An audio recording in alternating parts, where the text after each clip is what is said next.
नमस्कार सभी को। मैं पारत सिंह, शारीरिक शिक्षक, केंद्रीय विद्यालय कमला नेहरू नगर, गाज़ियाबाद।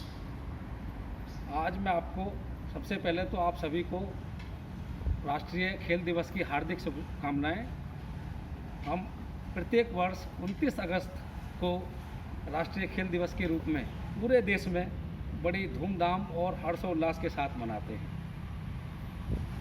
इसके महत्व और यह खेल दिवस 29 अगस्त को ही प्रत्येक वर्ष क्यों मनाया जाता है, इसके कुछ मुख्य बिंदुओं पर आपके साथ जानकारी साझा करूँगा। जैसा कि आप सभी जानते हैं कि शारीरिक शिक्षा हमारी शिक्षा का अभिन्न अंग है। इस कोरोना काल में भी आपको अपने घरों पर ही रहना पड़ रहा है, परंतु हम इस संकट काल में भी खेलों में रुचि बनाए रख सकते हैं और अपने आप को स्वस्थ रख सकते हैं।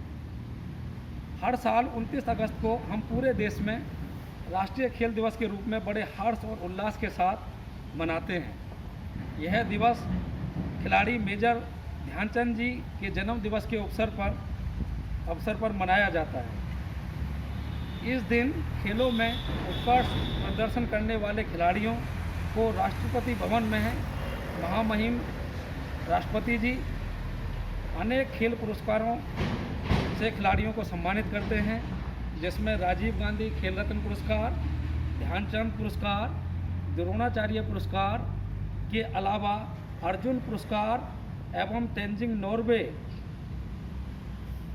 सहित अलग अलग विभिन्न स्तर पर जो खिलाड़ियों ने हमारे देश के लिए देश और विदेश में अपना महत्वपूर्ण योगदान दिया है, उन सभी के लिए इनको सम्मानित करते हैं। और ना कि बल्कि खिलाड़ियों को अपितु बहुत ही कुशल प्रशिक्षकों को भी महामहिम राष्ट्रपति जी द्वारा सम्मानित किया जाता है, जो अच्छे खिलाड़ी बनाने में और उनकी प्रतिभा को निखारने में बहुत ही कठोर प्रयत्न और लगन से कार्य करते हैं। तो यह राष्ट्रीय खेल दिवस सभी शिक्षण संस्थानों जैसे स्कूल, कॉलेजेस, यूनिवर्सिटीज़ और अनेक विभिन्न खेल एकेडमीज़ और सभी खेल विभागों में बड़ी धूमधाम के साथ आज के दिन मनाया जाता है। और हमारे जीवन में खेल कूद के महत्व को हमें समझना होगा कि इस खेलों के द्वारा हमारे जीवन में क्या महत्व है, क्या हम प्राप्त कर सकते हैं अपने जीवन में, यह कैसे हमारे जीवन को बदलने में सार्थक सिद्ध होता है। तो खेल दिवस मनाने का उद्देश्य यह भी है कि हम अपने देश के युवाओं को खेलों में भाग लेने एवं उनके उत्कृष्ट प्रदर्शन के लिए प्रेरित करें, क्योंकि वे खेल के द्वारा अपने उत्कृष्ट प्रदर्शन तो कर ही सकते हैं, इसके साथ साथ अंतर्राष्ट्रीय प्रतिस्पर्धाओं में भाग लेकर अपने देश के सम्मान एवं गौरव को भी बढ़ा सकते हैं। तो अभी मैं अब आपका ध्यान आकर्षित करना चाहूँगा, इस ग्रेट पर्सनैलिटी के बारे में कुछ बताऊंगा, जिनके जन्म दिवस पर हम ये राष्ट्रीय खेल दिवस प्रत्येक वर्ष मनाते हैं। श्री मेजर ध्यानचंद जी का जन्म 29 अगस्त 1905 को उत्तर प्रदेश के इलाहाबाद में हुआ था। ये हॉकी के जादूगर, magician of hockey and the hockey wizard के नाम से भी जाने जाते हैं। खेलने का स्थान जो है उनका टीम में वो फॉरवर्ड पोजीशन में खेलते थे। अब इनकी जीवन शैली से कुछ जुड़ी बहुत ही महत्वपूर्ण बातों पर मैं आपका ध्यान आकर्षित करता हूँ। भारतीय फील्ड हॉकी के भूतपूर्व खिलाड़ी एवं कप्तान थे मेजर ध्यानचंद जी। भारत एवं विश्व हॉकी के सर्वश्रेष्ठ खिलाड़ियों में उनकी गिनती होती है। वे 3 बार ओलंपिक के स्वर्ण पदक जीतने वाली भारतीय हॉकी टीम के सदस्य भी रहे, जिनमें 1928 का एम्स्टर्डम ओलंपिक, 1932 का लॉस एंजल्स ओलंपिक एवं 1936 का बर्लिन ओलंपिक। उनकी जन्मतिथि को ही हम भारत में राष्ट्रीय खेल दिवस के रूप में मनाते हैं। उन्हें हॉकी का, जैसे मैंने अभी आपको बताया, उन्हें हॉकी का जादूगर भी कहा जाता है। उन्होंने अपने खेल जीवन में 1000 से अधिक गोल दागे। जब वो मैदान में खेलने को उतरते थे तो गेंद मानो उनकी हॉकी स्टिक से चिपक जाती थी। उन्हें 1956 में भारत के एक प्रतिष्ठित नागरिक सम्मान पद्म भूषण से भी सम्मानित किया गया था। इसके अलावा बहुत से संगठन और प्रसिद्ध लोग समय समय पर उन्हें भारत रत्न से सम्मानित करने की मांग करते रहे हैं, किंतु अब केंद्र सरकार उनको भारत रत्न देने के लिए इस दिशा में बहुत ही महत्वपूर्ण कार्य कर रही है। ध्यानचंद जी को फुटबॉल खिलाड़ी जीवन के बारे में कुछ। ध्यानचंद जी को फुटबॉल में पेले और क्रिकेट में ब्रैडमैन के समतुल्य माना जाता है। गेंद इस कदर उनकी स्टिक से चिपकी रहती कि प्रतिद्वंदी खिलाड़ी को अक्सर आशंका होती कि वह जादुई स्टिक से खेल रहे हैं।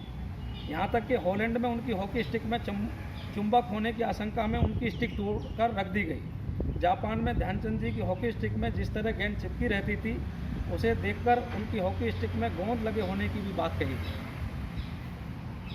ध्यानचंद जी हॉकी की कलाकारी के जितने किस्से हैं, उतने शायद ही दुनिया में किसी अन्य खिलाड़ी के बाबा सुने गए होंगे। उनकी हॉकी की कलाकारी देखकर हॉकी के मुरीद तो वाह वाह कर ही उठते थे, बल्कि प्रतिद्वंदी टीम के खिलाड़ी भी अपनी सुध-बुध खोकर उनकी कलाकारी को देखने में मशगूल हो जाते थे। उनकी कलाकारी से मोहित होकर ही जर्मनी के रुडोल्फ हिटलर सरीखे जिद्दी सम्राट ने उन्हें जर्मनी के लिए खेलने की पेशकश की, लेकिन ध्यानचंद जी ने हमेशा भारत के लिए ही खेला और भारत का ही गौरव बढ़ाया।